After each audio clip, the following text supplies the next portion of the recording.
Sveiki sugrįžę kažkaip neskamba, ne? Neskamba, skambiai kalbėk.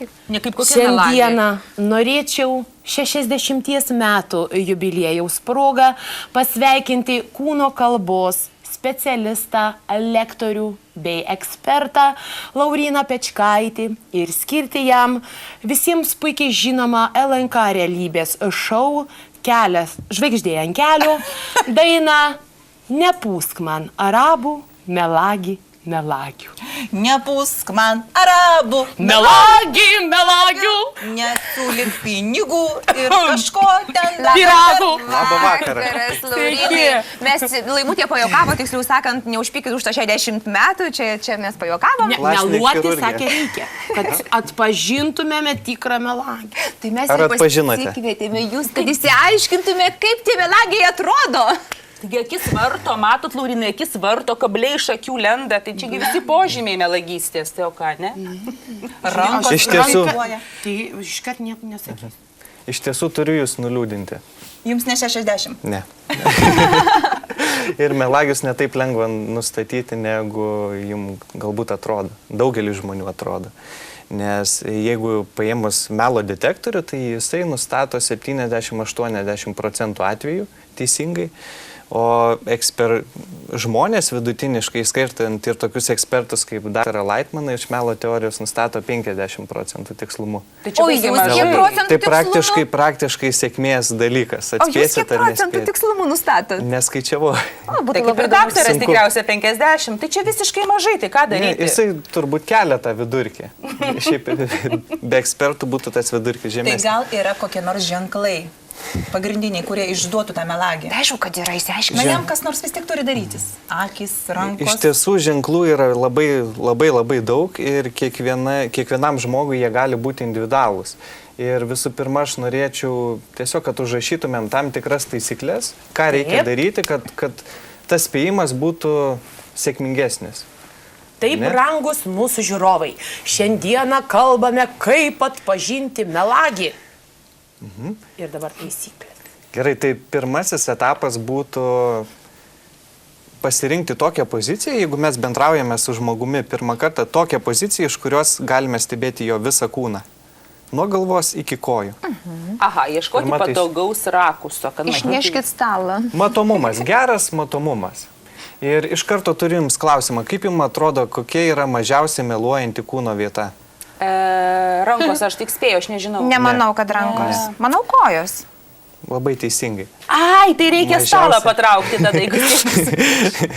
Mažiausiai meluojanti kūno vieta yra būtent pėdas, nes jinai pati žemiausia ir mes mažiausiai ją valdom, niekas nekreipiam dėmesio. Žodžius išmokstam valdyti, veido mimikas išmokstam valdyti, gestus irgi galime išmokti, bet niekas negalvoja būtent apie kojas ir jos yra išdavikės, pačios didžiausias. Ir vien dėl to labai svarbu, šnekant su žmogumi, matyti jį visą. Užduodam klausimus, kažkas pasikeičia, pėdos pasisuka kita linkme, galbūt jau jisai nori išeiti, galbūt jaučiasi prigautas, pažeidžiamas ir vien dėl to jo dėmesys tikrasis, tai yra pėdos pasisuka kitam kryptim. O kaip tai būtų? Jeigu aš meluočiau Jurgitai, tai mano kojos būtų Ir taip užduotų kažkokį kompromituojantį klausimą, Taip. Jurgita. Ir pėdos, kojos, va tarkim, keliai tuo momentu pasisuka į kitą Paklaustum, kryptim. kiek aš sveriu. Kita kryptim, tai reiškia, Taip. šita situacija, šitas klausimas yra kažkoks Nepatogus. kabinantis, nepatogus ir panašiai. Pabandysim gerai, Jurgita, taip. Antras dalykas būtų, galime tikėtis tam tikrų nervingumą išduodančių signalų. Tai yra, tikimės nervingumą išduodančių signalų. Jeigu mes žmogaus nepažįstame, pirmą kartą matomės, galime kažkaip nejaukiai jaustis vieną šalia kito, ar ne, kol susipažįstam. Tai visi tie gestai, melagius išduodantis, rankų grėžimas, akių kontakto vengimas, kasimasis, nosies, ausies, smakro ir panašiai gali būti. Tai yra normalu, tai yra natūralu.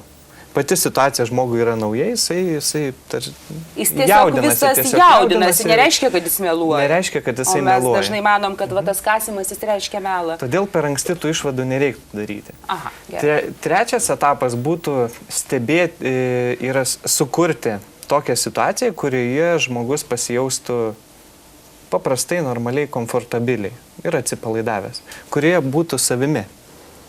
Be kaukės, žodžiu. Sukurti, pakalbėti apie orą, rasti bendrų pomėgių, pakalbėti apie juos, apie šeimas pakalbėti ir taip toliau ir panašiai. Tai, kas žmogui yra artima, kad jisai galėtų atsipalaiduoti, nusimti savo kaukę ir taip atsiskleisti. Ir kai mes sukuriam tokią atmosferą, 4 žingsnis būtų stebėti jį, tą žmogų, tą pašnekovą ir pamatyti, kas jam yra norma, kas jam yra gestų, kūno kalbos norma. Kaip jisai reaguoja, gestikuliuoja, kokios jo mimikos, kai jisai jaučiasi gerai. Aha, kad Tiesiog taisyklės, kokios jam yra natūralios taisyklės, nes, kaip minėjau, jos gali labai individualios būti, gali būti įvairios lygos, traumas psichologinės ir panašiai. Ir tai lemia kūno kalbą, lemia įspūdį pirmąjį ir panašiai. O sakykit, visi žmonės kažkaip gestikuliuoja, ar yra tokių, kur, mažai, pavyzdžiui, gestų rodo ir mažai galima ką pasakyti apie jį? Yra. Reiktų, būtent tas 4 etapas ir svarbu žiūrėti, kas žmogui yra norma. Kaip jisai elgiasi atsipalaidavęs, būdamas savimi. Nes vieni daugiau gestikuliuoja, kiti mažiau.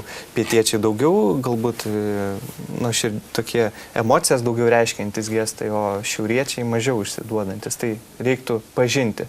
Kuo daugiau informacijos tokios sužinoti apie žmogų, kuo ilgiau jį stebėti. Ir 5, paskutinė taisyklė būtų: tuomet galime griebti jautį už žagų ir, tarkim, užduoti mum aktualų ir svarbų klausimą. Galbūt tam žmogui kompromituojantį. Pavyzdžiui, kada atiduosi tą skolą? Tuos pinigėlius. Kada atiduosi tuos pinigėlius? Ir tada žmogus pradeda labai jaudintis ir labai greitai kalbėti aukštu balsu. Ir tada stebime kūno kalbą ir jeigu įvyksta kažkokie pokyčiai, mes galime daryti išvadas. Bet jeigu tas žmogus ir iki to kalbėjo tokiu balsu, reiškia jam tai tada nėra. Nesiskaito.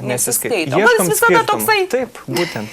Ieškome skirtumo, kai jisai be kaukės būdamas ir kai ar jaudina tas mūsų užduotas klausimas ar nejaudina. Laurinai, priminkit, šitos taisyklės yra, kad galėtumėm didesnių santykių, didesnių procentų nustatyti melagius. Čia tokios bendros, ar ne? Jo, svarbiausia yra, kad galėtumėm palyginti, kaip jisai normalioj būsenai ir kaip jisai kažkokiai iš komforto zonai išvestas mūsų klausimą. Tai čia jau turi būti toks jau kambariukas jau čia.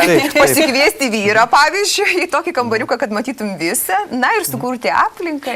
Šiaip, kas liečia, pavyzdžiui, šeimos narius, mes pirmus etapus galime praleisti, mes natūraliai žinom, kaip jisai kiekvieną dieną elgiasi normaliai. Ir tada užduodam, kodėl vėlavai, ką... Tiesiog nuo esminio klausimo galime pradėti. Taip, iš karto nuo esminio pradedam ir žiūrim, ar nukrypimas nuo normos yra kažkoks ar nėra. Laurinai, aš pažįstu labai ramų vyrą ir labai tokį logiškai kalbantį, bet jisai kai kalba, vis laiką koja taip krato, o čia viskas ramu. Ingutė žiūri tave ir jaudinasi. Nemanyčiau. Ką tai reiškia tas kojos? Kraujotakos sutrikimą reiškia. Gali reikšti nervingumą, gali reikšti simpatiją jums. Ką aš sakiau?